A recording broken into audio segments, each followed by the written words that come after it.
বিশ্বকাপ ফুটবলের সেমিফাইনালে ইংল্যান্ডকে হারিয়ে আর্জেন্টিনা উঠে যায় ফাইনালে। জয়ের পর মধ্যরাত থেকেই নেত্রকোনা শহরে শুরু হয় সমর্থকদের আনন্দ মিছিল। তবে সেই উল্লাস বেশিক্ষণ স্থায়ী হয়নি। শহীদ মিনার মোড়ে সিঙ্গার শোরুমের ছাদ থেকে পড়ে প্রাণ হারান 23 বছর বয়সী দীপ্ত চৌধুরী। নিহত দীপ্ত চৌধুরী শহরের মালনী এলাকার বাসিন্দা এবং বাদল চৌধুরীর ছেলে। প্রত্যক্ষদর্শীরা জানান, আনন্দ মিছিলটি শহীদ মিনার এলাকায় পৌঁছালে বিপরীত পাশে সিঙ্গার শোরুমে তৃতীয় তলার ছাদে উঠে ভিডিও ধারণ করছিলেন তিনি।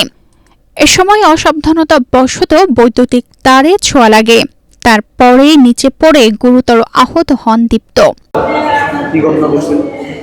আজকে বিশ্বকাপ যে কোয়ার্টার ফাইনাল খেলা চলছিল, ওই খেলা শেষে তারা একটা মিছিলের একটা প্রস্তুতি নিয়েছিল। আমরা যেটা জানতে পারলাম, পরবর্তীতে মিছিলের ভিডিও করতে গিয়া দোতলায় উঠছে সে।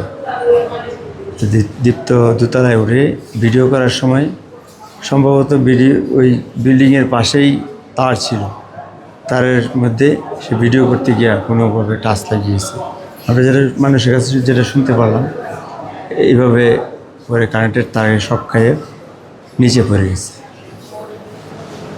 বসুন্ধরা টিস্যু, অশুদ্ধতার বিরুদ্ধে এক বিন্দুও ছাড় নয়। আমরা এই মাত্রই খেলা দেখে বের হয়েছি।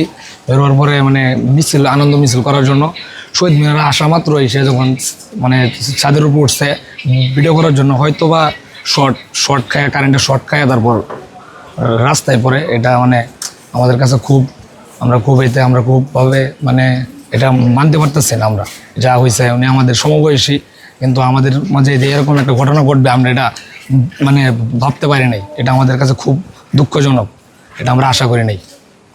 স্থানীয়রা দ্রুত উদ্ধার করে নেত্রকোনা জেলা সদর হাসপাতালে নিয়ে গেলে কর্তব্যরত চিকিৎসক তাকে মৃত ঘোষণা করেন। এ সময় মুহূর্তেই আর্জেন্টিনা সমর্থকদের বিজয় উল্লাস পরিণত হয় শোকের মাতমে। আনুমানিক 3:16 অজ্ঞাত অবস্থায় রোগীটা নিয়ে আসছে। আমরা পরীক্ষা করার পরে কোনো কিছু পাওয়া যায় না। ওনার পালস পাওয়া যায় নাই, প্রেশার পাওয়া যায় নাই, এবং ওনার নাক দিয়ে ব্লিডিং হচ্ছিল এবং কান দিয়েও ব্লিডিং হচ্ছিল।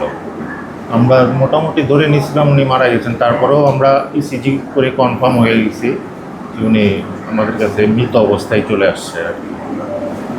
আমাদের কাছে অনেকগুলো লোক নিয়ে আসছিল, ওনারা বলছে দোতলা ছাদ থেকে পড়ে গেছে, এটুকুই আমরা জানতে পারছি। মডেল থানার ওসি আবুল খায়ের সত্যতা নিশ্চিত করে বলেন, আইনি প্রক্রিয়া শেষে স্বজনদের কাছে লাশ হস্তান্তর করা হবে। একটি আনন্দঘন মুহূর্ত কিভাবে চোখের পলকে পরিণত হতে পারে অপূরণীয় ক্ষতিতে, নেত্রকোনার এই ঘটনা যেন তারই নির্মম উদাহরণ।